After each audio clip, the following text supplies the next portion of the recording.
মুসলিম জাহানের খলিফা সাইয়েদনা হযরত ওমর ইবনুল খাত্তাব রাদিয়াল্লাহু তাআলা এর কাছে সংবাদ আসলো, ইরানের নিযুক্ত গভর্নর সাদ ইবনে আবি ওয়াক্কাস তার বাসভবনের সামনে একটি সেন্ট্রি ঘর বসিয়েছেন। তার সাথে দেখা করতে হলে দারোয়ানের অনুমতি নিতে হয়। হযরত ওমর রাদিয়াল্লাহু আনহু তাৎক্ষণিক চিঠি দিয়ে হযরত বেলালকে পাঠিয়ে দিলেন ইরানে। বলে দেওয়া হলো, প্রথমে গিয়ে তুমি ওই সেন্ট্রি ঘরে আগুন লাগিয়ে দেবে, তারপর গভর্নরের হাতে আমার এই চিঠি পৌঁছে দেবে। খলিফার কথা মতো হযরত বেলাল রাদিয়াল্লাহু তাআলা আনহু গিয়ে ওই সেন্ট্রি ঘরে আগুন লাগিয়ে দিলেন। তারপর খলিফার নির্দেশ মতো হাতের চিঠিটা গভর্নরের হাতে দিলেন। কাঁপা কাঁপা হাতে চিঠি খুললেন সাদ ইবনে আবি ওয়াক্কাস রাদিয়াল্লাহু তাআলা আনহু। ভেতরে লেখা ছিল, লোকেদেরকে তাদের মায়েরা স্বাধীনভাবে জন্ম দিয়েছে, তোমরা কবে থেকে তাদেরকে গোলাম বানিয়ে রেখেছো। উল্লেখ্য, সাদ ইবনে আবি ওয়াক্কাস হচ্ছে এমন ব্যক্তি যিনি পারস্য সাম্রাজ্য বিজয়ের সেনাপতি ছিলেন। ঘোড়ায় চড়ে সাগর পাড়ি দিয়ে ময়দানের শুভ্র প্রাসাদসমূহ আল্লাহ আকবরের পতাকা উঠিয়েছিলেন সাদ ইবনে আবি ওয়াক্কাস রাদিয়াল্লাহু তাআলা।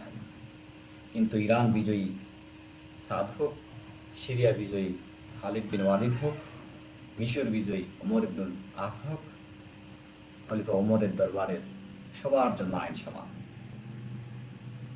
এক চিঠিতে মহাবীর খালিদ ইবনে ওয়ালিদকে সেনাপতির আসন থেকে সরিয়ে সাধারণ চিঠি বানিয়ে দিয়েছিলেন। ঠিক যুদ্ধের আগ মুহূর্তে এটা ওমরের হাত কাঁপেনি।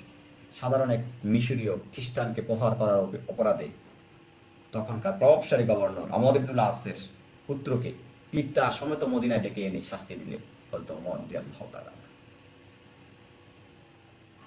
ন্যায় এবং ইনসাফের ব্যাপারে ওমর ছিলেন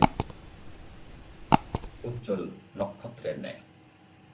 তার সম্পর্কে সাহাবী আব্দুল্লাহ ইবনে মাসউদ রাদিয়াল্লাহু তাআলা আনহু বললেন, হযরত ওমর রাদিয়াল্লাহু তাআলা আনহুর ইসলাম গ্রহণ ছিল আমাদের জন্য বিজয়, তার হিজরত ছিল আমাদের জন্য সহযোগিতা, তার শাসন ছিল গোটা উম্মতের জন্য রহমত স্বরূপ। আসুন আমরা সাহাবা আজমাইন রাদিয়াল্লাহু তাআলা আজমাইনের মতো সোনালী সমাজ গড়ার জন্য প্রতিজ্ঞাবদ্ধ হই। আমাদের নিজেদের দুর্বলতাগুলোকে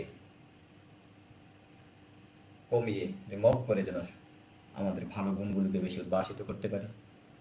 ভালো মানুষগুলোর চরিত্রের ন্যায় আমাদের চরিত্রকে গড়ে তুলতে পারি। যারা আমাদের চ্যানেলকে নিয়মিত শুনছেন, সাবস্ক্রাইব করছেন, সবার জন্য আল্লাহর দরবারে উত্তম যা কামনা করছি।